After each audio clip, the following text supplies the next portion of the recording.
मकसद आप जानते हैं, जाहिर सी बात है कि 7 तारीख को और 17 तारीख को मतदान होना है, 3 दिसंबर को चुनाव के नतीजे आने हैं और सवाल सबके मन में एक ही है, चाहे वो नेता हो चाहे वो जनता हो, कि अब की बार किसकी सरकार। तो चलिए, मेरे साथ इस मंच पर बहुत ही खास मेहमान मौजूद हैं। कांग्रेस के कद्दावर नेता प्रमोद तिवारी जी, जोरदार तालियों के साथ स्वागत कीजिए।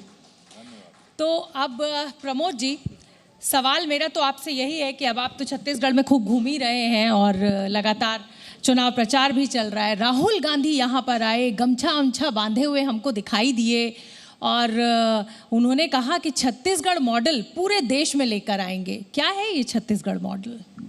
देखिए, मैं बहुत ही दृढ़ता के साथ, आंकड़ों के साथ और विश्वास के साथ कहना चाहता हूँ कि आज छत्तीसगढ़ कई क्षेत्रों में मॉडल बन गया है और किसी भी राज्य से हम जब इसकी तुलना करें तो पिछले 5 साल जो बघेल सरकार रही है, इसने जो वचन दिए थे, संकल्प लिए थे, उनमें 95% से ज़्यादा पूरा किया अपने सारे, और कुछ में तो एक्सीड किया।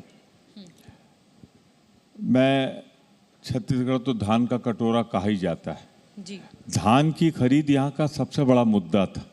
मैं उत्तर प्रदेश का हूँ, आपको भी जानकारी होगी, वहाँ बीजेपी की सरकार, बगल में मध्य प्रदेश। उस समय 1100-1200 रुपए का धान खरीदा जाता था रमन सरकार में।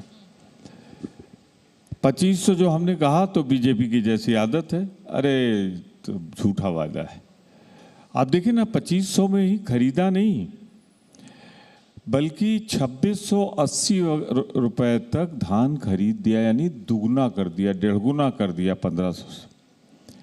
और अब हमारा 2800 को वादा। तो यहाँ का जो मेन था वो हमने पूरा किया। और एक चीज तो अद्भुत की है, भारत देश में कोई प्रदेश नहीं है जहाँ तक मेरी जानकारी है जहाँ केजी से, किंडरगार्टन से पीजी तक मुफ्त शिक्षा, फ्री एजुकेशन, ये सपना था जिसे पूरा किया। जिस तरह इंग्लिश स्कूलों में अपने, मैं तो उत्तर प्रदेश का हूँ इसलिए वहाँ से उदाहरण देता हूँ, साइकिल पे बच्चे जाते हैं, पैदल पे जाते हैं, और यहाँ के सरकारी स्कूल जो प्राइमरी, मिडिल, हाई स्कूल हैं, वहाँ कारों से लोग बच्चों को इसलिए छोड़ रहे हैं कि वहाँ इंग्लिश मीडियम से। आदिवासी जिनका जीवन कुछ इस प्रकार का था कि सबसे पिछड़े थे, आज उनकी उपज की जिस तरह खरीद हो रही है, मेडिकल चिकित्सा घोषणा हो गई 10 लाख 15 लाख, कुछ मामलों में 25 लाख तक। तो आइडियल स्टेट का मतलब क्या? स्वास्थ्य, शिक्षा, रहन सहन। और फिर एक बात जो मुझे छू जाती है, आज देश की समस्या क्या है? बेरोजगारी, महंगाई, हंगर इंडेक्स। आप देखें ना, इसे अगर आप आइडियल प्रदेश नहीं मानेंगे, बघेल सरकार को इसकी तारीफ दुश्मन भी करता है कि यहाँ महंगाई दर 0.8%, सॉरी बेरोजगारी दर। तो बेरोजगारी दर जहाँ 1% से कम हो और भाजपा के समय में 22% तक गई हो, तो उसे अगर हम मॉडल स्टेट नहीं कहेंगे तो फिर हम मॉडल स्टेट किसको कहेंगे? तो राहुल गांधी जी ने जो कहा ठीक कहा। और गमछा, यहाँ का गमछा बड़ा खूबसूरत है, मैं भी जाता हूँ अगर मीटिंगों वगैरह में तो उसे रखता हूँ, बड़ा अच्छा है। लेकिन प्रमोद जी, आप ये तो मानेंगे ना कि 2018 में आपकी टक्कर रमन सिंह से थी, लेकिन अब 2023 में आपकी टक्कर ब्रांड मोदी से है। आपको ऐसा क्यों लगता है कि ब्रांड मोदी को छोड़कर लोग बघेल को वोट देंगे और बघेल जी को मुख्यमंत्री बनाएंगे? मैं समझ नहीं पा रहा हूँ, मुझे ये सूचना नहीं, अगर जी न्यूज़ हो तो ब्रेक कर दीजिए कि नरेंद्र मोदी जी प्रधानमंत्री पद छोड़कर अब मुख्यमंत्री बनने जा रहे हैं। ये मैं इसलिए नहीं, ये मैं सवाल आपको बता देती हूँ। ये इसलिए सवाल उठ रहा है क्योंकि यहाँ पर बीजेपी की तरफ से कोई भी मुख्यमंत्री चेहरा नहीं है। जो चुनाव 5 स्टेट्स में लड़ा जा रहा है वो मोदी के चेहरे पर लड़ा जा रहा है। वो चेहरा जिसके लिए आरएसएस के ऑब्जर्वर ने लिखा है कि अब मोदी भरोसेमंद नहीं रहे कि इनके चेहरे पे आप चुनाव जीत सकते हैं। चिंतन करने की ज़रूरत है, सोचने की ज़रूरत है, कुछ और करने की ज़रूरत है। और आरएसएस ऑब्जर्वर क्या है मुझे बताने की ज़रूरत नहीं। तो जब उनको खुद मोदी जी पर विश्वास नहीं है तो छत्तीसगढ़ की जनता अपने एक भरोसेमंद को छोड़ के उनकी तरफ क्यों जाएगी? लेकिन जनता को मोदी जी पर बहुत भरोसा है। तमाम जो चुनाव पिछले दिनों हुए हैं, मैं कर्नाटक और हिमाचल प्रदेश, मुझे पता है कि आप जिक्र करेंगे उनका, लेकिन गुजरात में जो नतीजे रहे हैं, एंटी इनकम्बेंसी के बाद रहे हैं, वहाँ भी मोदी जी के चेहरे पर ही चुनाव लड़ा गया। तो ये कैसे मान लूँ मैं आपकी बात कि जनता का भरोसा अब मोदी जी से उठ गया है? मैं नहीं कह रहा हूँ कि पूरा का पूरा उठ गया है, कुछ जगहों पे तो बाकी है। अब गुजरात जीतने के बाद चेहरा वही था, भरोसा वही था। हिमाचल में अपनी सरकार थी बीजेपी की, वहाँ ये दुर्गत क्यों हुई? दुर्गत मैं इसलिए कह रहा हूँ कि अमित शाह जी पार्ट 2 करने के लिए बैठे थे कि अगर 2-4 से मामला दाएं बाएं हो रहा हो तो फिर हैं हमारे 2 और हम 2 मिलके बना लेंगे। इतना बहुमत कैसे दे दिया जिस हिमाचल को प्रयोगशाला कहा जाता था बीजेपी के। और मोदी जी ने कहा कि मैंने अपनी जिंदगी के बहुत बेहतर वर्ष गुजारे, हिमाचल अपना हिमाचल था उनका, वहाँ वो चेहरा नकार क्यों दिया गया? फिर उसके बाद कर्नाटक, इकलौती स्टेट जहाँ दक्षिण में भारत के पैर मजबूती से जमा थे, वहाँ मोदी जी तो इस पर उतर आए कि जब वोट की बटन दबाना तो बोल देना बजरंगबली की जय। और बजरंगबली ने ऐसी गदा घुमाई कि कर्नाटक में भाजपा साफ हो गई। तो जितने चुनाव हो रहे हैं उसमें सब जगह मोदी जी हार रहे हैं, कोई अब बहुत एक्सेप्शन की बात नहीं। और 2024 में इंडिया गठबंधन 2/3 बहुमत से सरकार बनाएगा और 31.8% और 37.6% के मोदी जी अब 60% की इंडिया का मुकाबला नहीं कर पाएंगे। मैं ये छत्तीसगढ़ में आप पूछ रही सवाल, आप इंडिया गठबंधन की बात तो कर रहे हैं, मैं आऊंगी छत्तीसगढ़ के मुद्दे पर भी आऊंगी, लेकिन क्योंकि अब आपने यहाँ पर सीटें कोट कर दी हैं, वोट परसेंटेज कोट कर दिया, इसलिए मेरा ये सवाल यहीं पर लाजमी है।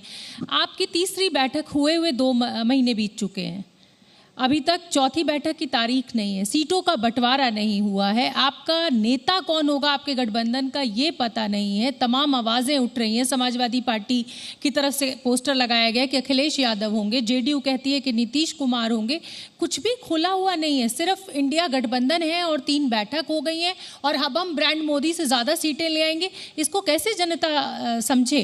क्योंकि लड़ाई तो आप भी जानते हैं ना कि हर जगह पर स्थानीय दल की जो डिमांड है सीटों को लेकर वो बहुत ज़्यादा है, और वो ग्रैंड ओल्ड पार्टी कैसे एक्सेप्ट कर पाएगी? देखिए मैं इसे क्लियरिफाई कर दूँ। हाँ। पहले ये था कि सब इकट्ठा नहीं होंगे, हम इकट्ठा हो गए, ठीक है।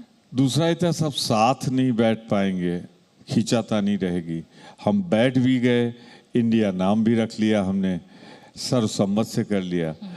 और इंडिया नाम रखने के बाद हम तो खुश हैं, देश खुश है, पर मोदी जी को इतनी घबराहट है, भाजपा को इतनी घबराहट है कि वो इंडिया नाम लो ना तो थर थर कांपने लगते हैं। कहा गया मेक इन इंडिया, जागो इंडिया, खेलो इंडिया का नाम रखने वाले लोग अब इंडिया नाम से घबराते हैं। तो मैं सिर्फ इतना कहना चाहता हूँ कि हमने वो सफ़र तय कर लिया है जो मुश्किल था। अब भाजपा वाले क्या कहते हैं मालूम आपको? आपने भी सुना है, आपके चैनल भी मैंने सुना है, ख़ास तौर से रविशंकर जी कहते थे कि ये ऐसी बारात है जिसका दूल्हा नहीं है। जो आपने बहुत संयमित भाषा में पूछा नेता कौन है, वो दूल्हा कहते थे। तो मैंने उन्हें जवाब दिया था कि चिंता मत करो रविशंकर जी, और उनके बड़े नेता भी थे, आप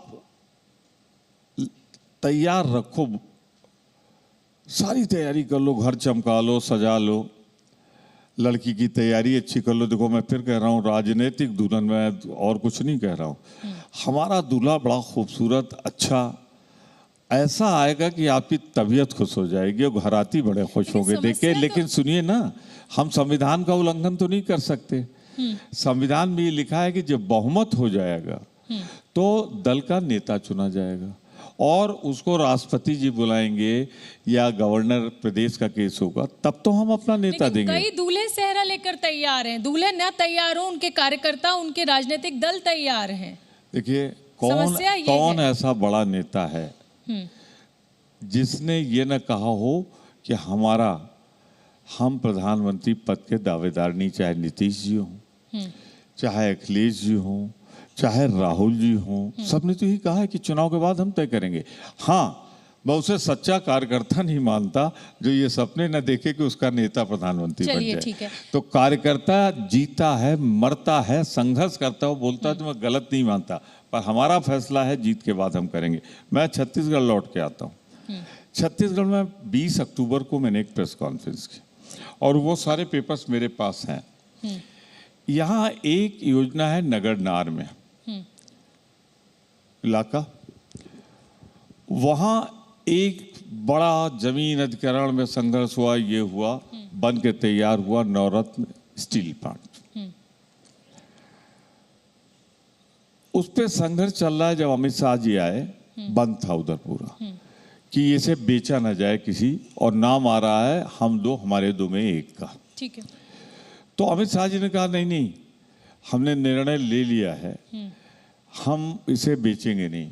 ठीक है। मैंने 20 अक्टूबर को, और आपके चैनल में भी कह के जा रहा हूँ, लोकसभा का वो सवाल रख दिया जिसके जवाब में जो सूची है उसमें इसका नाम है विनिवेश करने में, बेचीकरण में।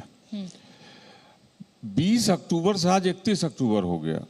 आज मैं इंदिरा गांधी जी को और सरदार पटेल को श्रद्धांजलि अर्पित करता हूँ। आज उनका एक का जन्म दिवस और एक का निर्माण दिवस है, शहादत दिवस। 11 दिन तक मैंने इंतजार किया। आज तक अमित शाह जी या स्थानीय भाजपा ने वो पेपर नहीं दिखाया। आज तमाम लोग आएंगे, आप उनसे ये वो पेपर दिखा दें। मैं तो दिखा गया।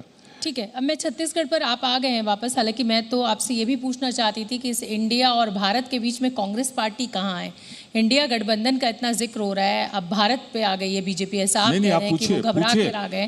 तो इंडिया और भारत के बीच में कांग्रेस पार्टी कहाँ है? मैं बताता हूँ जी। आर्टिकल 1 पढ़ लीजिए भारत का, संविधान की प्रस्तावना के बाद India that is Bharat, Hindi वाली किताब में लिखा है। पर उसमें कांग्रेस कहाँ है? इस पूरी राजनीति में कांग्रेस कहाँ है? मेरी बात तो पूरी सुन लीजिए, उसी में जवाब है। ठीक है। भारत जो इंडिया है, तो ये इंडिया और भारत दोनों हमारा देश है, हम मानते हैं, दोनों नाम हम स्वीकार करते हैं। हम उन लोगों की तरह नहीं हैं कि इंडिया नाम अगर गठबंधन का हो गया INDIA तो इतना घबरा जाए कि इंडिया नाम ही हटा दें, निमंत्रण पद से हटा दें, ऑफिसों के सामने से हटवा दें और इंडिया देख के थर थर कांपने लगे। ये उचित नहीं। संविधान को न मानना भाजपा की आदत हो गई। ठीक है।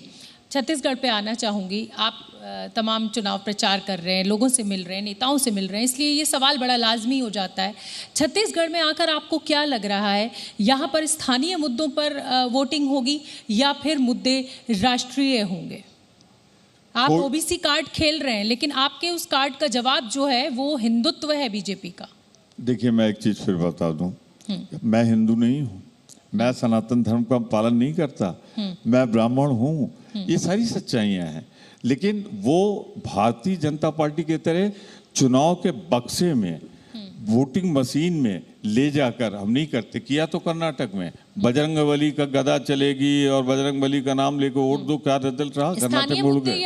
अरे अब ये सब समझ गए हैं कि हिंदुत्व का मुद्दा भारतीय जनता पार्टी सिर्फ इसलिए उठाती है कि उसके तमाम असफलताएं छिप जाएं, महंगाई छिप जाए, बेरोजगारी छिप जाए, भ्रष्टाचार छिप जाए। अब भारत की जनता को जो लोग ये समझ रहे हैं कि धर्म के नाम पर ही सब कुछ अपनी असफलताएं छिपाएंगे, अब उनके दिन लग गए। ये 2023 तो हम जीतेंगे ही, 5 राज्य में जीतेंगे। आपके खुले मन से कह के जा रहा हूँ, फिर बुलाइएगा। तो मतलब आप कह रहे हैं कि 5-0 रहने वाला है स्कोर? मैं आजकल मैचेस देख रही होंगी, आप भी मौका मिलता होगा तो मैच की भाषा में भी बात कर लेते हैं।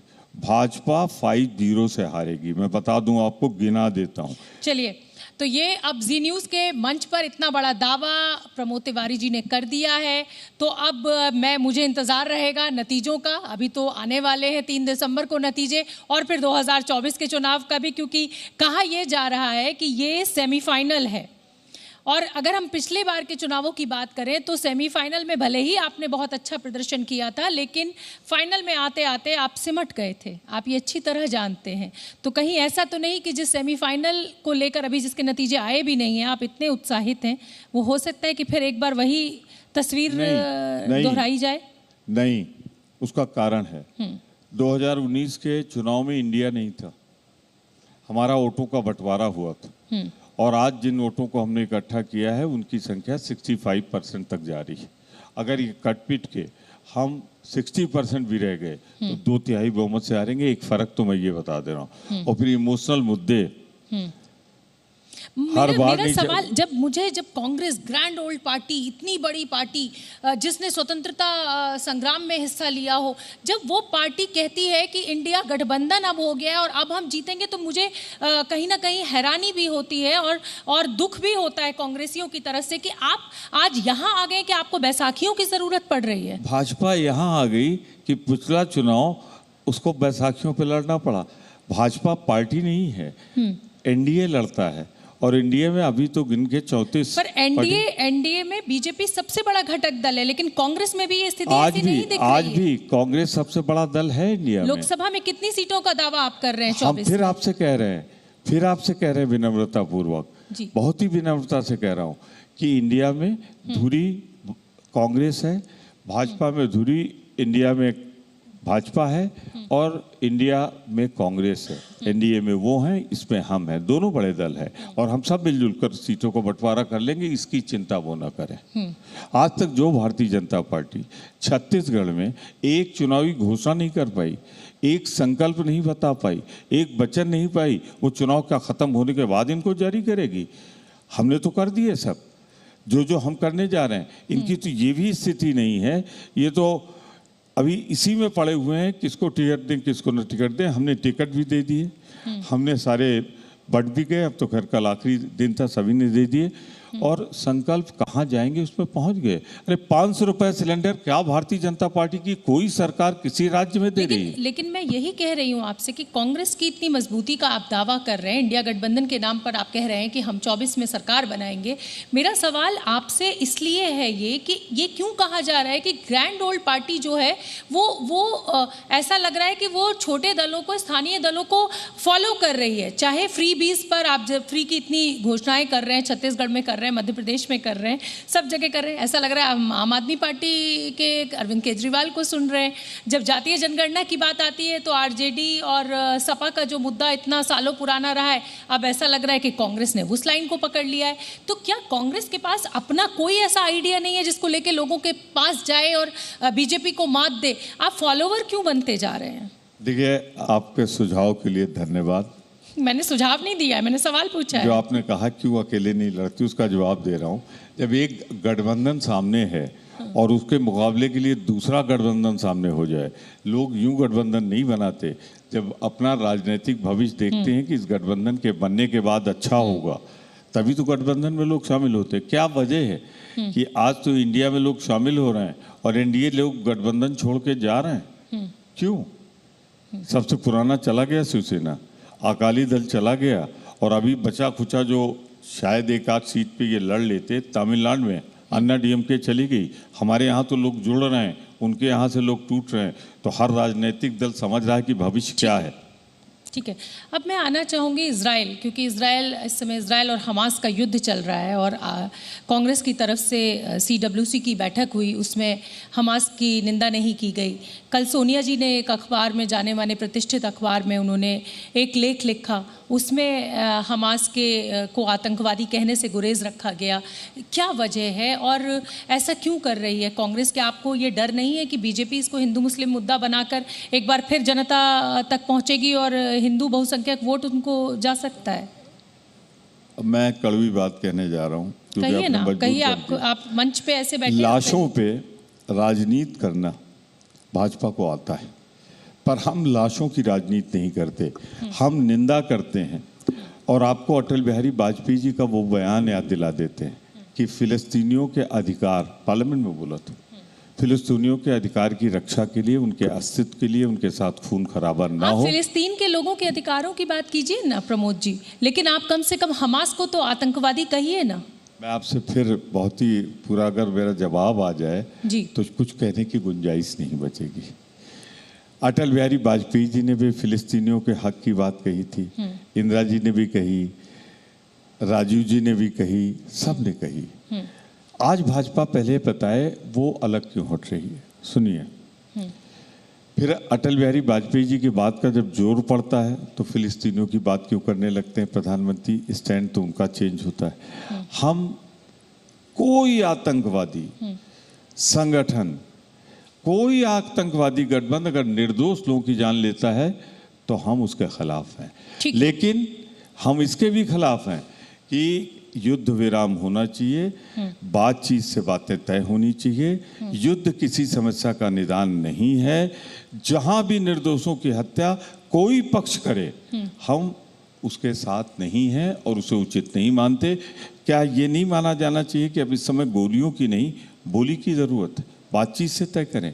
बहुत निर्दोषों की जान जा रही। आज मैं देख रहा सुबह 6 पत्रकार मारे गए, वो तो कहीं निर्दोष थे। लेकिन आज प्रधानमंत्री नरेंद्र मोदी ने जवाब दिया है। जो आर्टिकल कल आया है उसी को लेकर नाम तो नहीं लिया गया उनके द्वारा, लेकिन कहा गया कि तुष्टीकरण करने वालों को आतंकवाद दिखाई नहीं देता, तुष्टीकरण करने वालों को मानवता के दुश्मनों के साथ खड़े होने में संकोच नहीं, देश विरोधी पर एक्शन से बचते हैं। तुष्टीकरण की सोच खतरनाक है, ऐसी सोच से आतंक का भला नहीं हो सकता। एकता को खतरे में डालने वाली सोच से सावधान रहना है। सीधा सीधा इशारा कांग्रेस के ऊपर है, क्या जवाब? देखिए, इशारों की बात ना करें, साहस से तो नाम लेके बोले, उनको जवाब दे दिया जाएगा। लेकिन फिर ऐसे सवाल के ऐसे ही जवाब होते हैं कि इंसानों की लाशों पे सौदा करने वाले लोगों के एक काम करना होगा, शांति की अपील करनी पड़ेगी। अगर कोई बचा है थोड़ा बहुत, वरना कतर ने हमारे 8 लोगों को जिस तरह फांसी की सजा सुनाई, उससे लगता है कि मोदी की साख अंतर्राष्ट्रीय स्तर पर नहीं रही। तो अगर बचा है तो युद्ध विराम कराएं, दोनों के बीच में समझौता कराएं। क्या ये भूल गए कि G20 में एक यूरोप की ओर जो एक पथ बन रहा था, रास्ता बन रहा था, गलियारा बन रहा था, सबसे ज्यादा वो खतरे में पड़ गया है, जो सबसे बड़ी आप उपलब्धि बताते थे। तो आज जरूरत है, देश हित में है कि युद्ध। चलिए, वो उपलब्धि बता के खुश होते थे बतौर हिंदुस्तानी, क्या आप खुश हैं अगर वो कॉरिडोर खटाई में पड़ गया है? उसको रोकने के लिए सरकार पहल करेगी ना, हम तो कह ही रहे हैं, हम तो अपनी चिंता व्यक्त कर रहे हैं। खुशी तो मत जाहिर कीजिए ना कि अगर खटाई में पड़ गया है, तो आप कह रहे हैं कि देखिए बड़ी ताल ठोकते थे। मैं खुशी नहीं जाहिर कर रहा हूँ, विपक्ष का काम है चिंता जाहिर करना, तो मैं चिंता जाहिर कर रहा हूँ। और मेरा चेहरा आपको हंसता खिलता नहीं दिखाई पड़ रहा? नहीं, बिल्कुल आपकी चिंता को मैं समझ रही हूँ। बहुत मजे हुए नेता हैं और बहुत आसानी से शब्दों से खेलना जानते हैं। तो लेकिन चलिए ठीक है, अब आगे बढ़ते हैं। और मेरा आपसे सवाल ये है कि आपको एप्पल की तरफ से थ्रेट नोटिफिकेशन आया कि नहीं आया? सर, मैंने देखा नहीं, व्यस्तता है। लेकिन भारत के संविधान में जो चीजें मिली हैं उनमें निजता का अधिकार, वाक्य स्वतंत्रता तो मोदी जी ने खत्म कर दी। जैसे कोई बोलता है उनकी सरकार के खिलाफ, उनके 3 फ्रंटल ऑर्गेनाइजेशन है। लेकिन एप्पल इसमें कुछ और कह रहा है। एप्पल कह रहा है कि भाई ये तो जो लोग हैं, जो हैकर्स हैं, वो स्टेट, मतलब जैसे कहा जाए स्टेट स्पॉन्सर्ड, बहुत ही सोफिस्टिकेटेड हैं, बहुत उनके पीछे पैसे का बैकग्राउंड है। और बीजेपी का ये कहना है, आज खुद पूर्व कानून मंत्री सामने आया और उन्होंने कहा कि आप जाइए ना, अगर कांग्रेस को या तमाम विपक्षी कई नेताओं को आए हैं ये थ्रेट नोटिफिकेशंस, तो आप जाइए, FIR दर्ज कीजिए, आप एप्पल से बात कीजिए। मेरे सवाल का जवाब तो आप ही ने दे दिया, पढ़ दिया ना उसको, मुझे पढ़ने की जरूरत नहीं। स्टेट स्पॉन्सर, स्टेट कौन है? नहीं, तो बहुत जगह तो आप भी हैं स्टेट में। हम फिर आपसे कह रहे हैं स्टेट कौन है? ये नहीं, आप केंद्र की बात कर रहे हैं, लेकिन राज्यों में तो आप भी हैं ना, वहां तो आपका भी कंट्रोल है। मुझे सिर्फ पूरा करने दीजिए। ठीक है। स्टेट स्पॉन्सर्ड, ये कम्युनिकेशन किसका विषय है? फंडेड है ये? अगर फंडेड है तो कौन फंड कर रहा है? ये सेंटर का सब्जेक्ट है, दूरसंचार। तो स्टेट फंडेड अगर है, टैपिंग के तो बहुत सारे मामले आपकी सरकार में भी आए। Law and order, state law and order तो नहीं है ना? ये आरोप तो आपके ऊपर भी लगे हैं। अब इतने लंबे समय कांग्रेस ने सरकार चलाई है, इन आरोपों से क्या आप इनकार करेंगे कि टैपिंग के मामले आपके समय में नहीं आए? कुछ आदत डाले, मैं आपको नहीं कह रहा हूँ, आप पुरानी बातें भी याद रखिए, नई बातें भी याद रखिए। आज आप सरकार में हैं, अगर कुछ होगा तो जवाब आपको देना है। आप ये नहीं कह सकते कि जब आपकी सरकार थी तो ऐसा हुआ था। बोलिए ना सरकार की तरफ से। अच्छा, रविशंकर जी लगता है आजकल वकालत वालत ढीली हो गई उनकी, वो राय दे रहे हैं कि अगर कुछ गलत हो रहा तो FIR लिखाओ। अरे ये तो भारत का हर नागरिक जानता है कुछ गलत होगा तो लिखाई जाएगी। लेकिन क्या इस बात को आप कंडेम नहीं करेंगी कि एक फ़ोन जिससे हम बात कर रहे हैं वो कहीं ना कहीं से जासूसी हो रही है? जी न्यूज़।